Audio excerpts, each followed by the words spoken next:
नमस्कार, तिखट तडकामध्ये आपलं स्वागत आहे। आज आपण बघणार आहोत बांगडा फ्राय। त्यासाठी इथे मी 2 बांगडे घेतलेले, कोळींकडून कापूनच आणले होते आणि अशी मध्ये चीर देऊन गेले। आपण स्टफ करणार आहोत। आपण बघा, हा असा आहे आणि ह्याला चिरा देऊन घेतल्या दोन्ही साइडला। तर ह्याला मी हळद आणि मीठ चोळून ठेवलं होतं। तर आपण आता ह्याच्यासाठी वरून जो लावणारा मसाला आहे तो आपण पहिले बघूया। इथे मी कोथिंबीर घेतली आहे, हिरव्या मिरच्या, आलं, लसूण।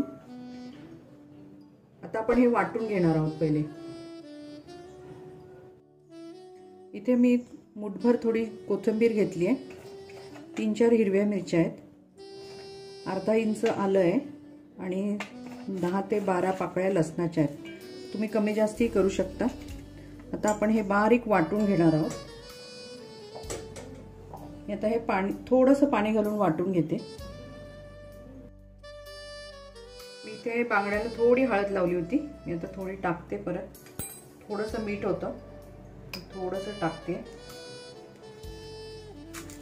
आपण हे चांगलं चोळून घेऊया। इथे लिंबाचा रस आहे थोडा, तो आपण लावून घेतोय। आणि आता आपण हे जे वाटण केलं हिरवं, बाहेरून लावायचं, ते आपण त्याच्यावरती टाकतोय। तुम्हाला आवडेल तसं तिखट, कारण आतमध्ये पण आपण मसाला भरणार आहोत। इथे प्लस लाल तिखट आहे, आपलं जे घरामध्ये असतं मसाला तो। आपण हे सगळं त्याला चोळून घेऊया।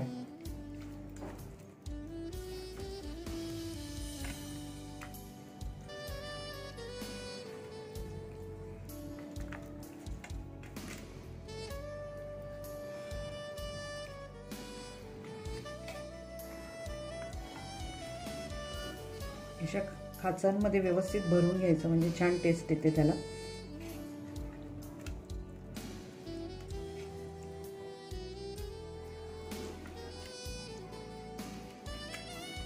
आपण हे 10 ते 15 मिनिटं याला असंच ठेवूया। तोपर्यंत आपण याच्यामध्ये जे स्टफिंग टाकणार आहोत त्याचं ते आपण करून घेऊ। इथे मी हेच मिक्सरचं भांडं घेतलंय, त्याच्यामध्ये 10 ते 12 लसणाच्या पाकळ्या आहेत, थोडंसं मुठभर ओलं खोबरं आहे, कोथिंबीर आहे, अर्धा चमचा तीळ आहे आणि अर्धा चमचा खसखस आहे, आणि थोडंसं अर्धे म्हणजे पाऊण 10 ते 15 पीस साधारण भाजलेलं खोबरं आहे। हे घालायचं म्हणजे आपलं साधं खोबऱ्याने, ओल्या खोबऱ्याने जरा गुळचटपणा येतो ना, तो आवडत नाही कोणाकोणाला, म्हणून आपण हे दोन्ही मिक्स करतोय, ओलं आणि सुकं खोबरं। तुम्हाला आवडत नसेल तर तुम्ही नुसतं ओलं खोबरं वापरलं किंवा सुकं वापरलं तरी चालेल। याच्यात आपण घालतोय थोडासा लिंबाचा रस। तर आपण हे मिक्सरमधून वाटून घेऊया। इथे आपण बांगड्यामध्ये जे स्टफिंग करणार आहोत, भरणार आहोत मसाला, तो आपला वाटून झालेला आहे। आता आपण त्यामध्ये थोडी हळद घालूया, अगदी थोडासा हिंग, आपला जो साठवणीचा मसाला असतो तो,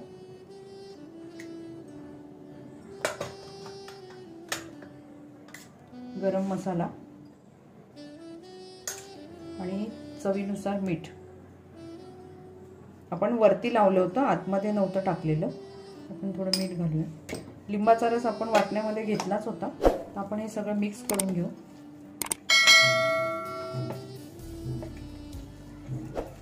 तुम्हाला आवडेल तसं तिखट तुम्ही टाकू शकता।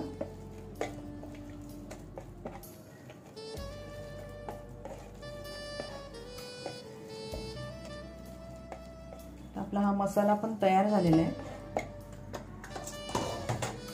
आता आपण ह्या बांगड्यामध्ये हा मसाला आतमध्ये भरून घेऊया। थोडा बाजूला काढते, जास्तीचा झालाय खरं। हे बघा, इथमध्ये आपण आतमध्ये असा चांगला भरून घ्यायचा आहे, दाबून भरायचा नाही।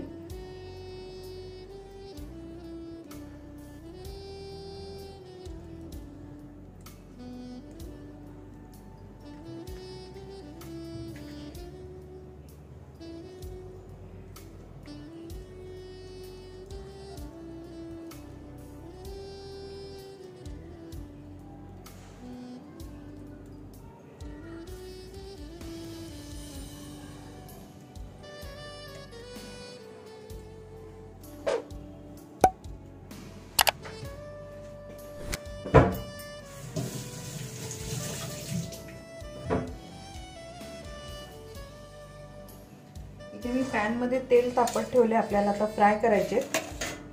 इथे मी 4 तिरफळा घेतलेत, ते आपण लगेच काढून घेणार आहोत कारण त्याचा फक्त आपल्याला स्वाद पाहिजे, कारण ते खाण्यात जर आलं ना तर खूप जीभ चरचरते त्याच्याने।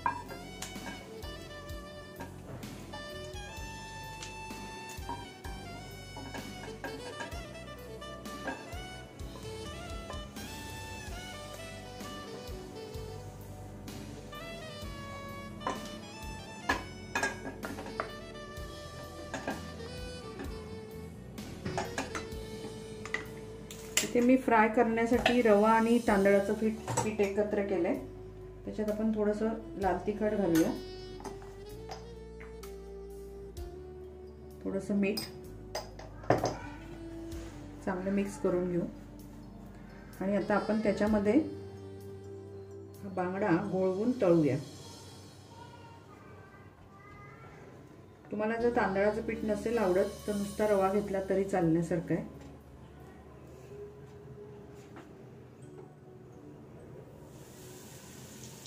मी तीच कढई वापरली आहे, पॅन म्हणजे।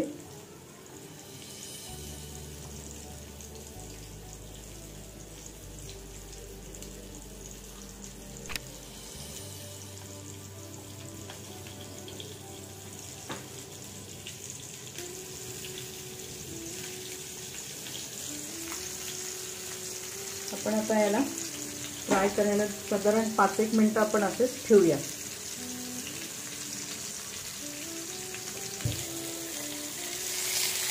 आपण हे उलटं करून घेऊया।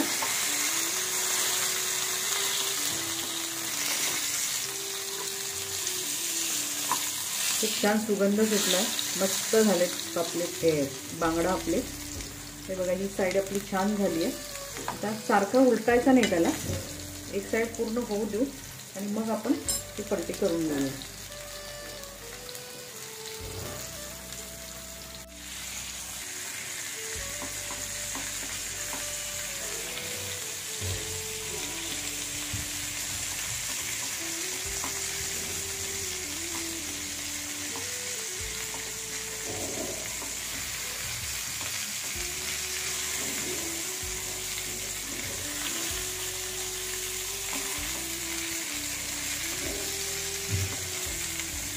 आपण हे काढून घेऊया।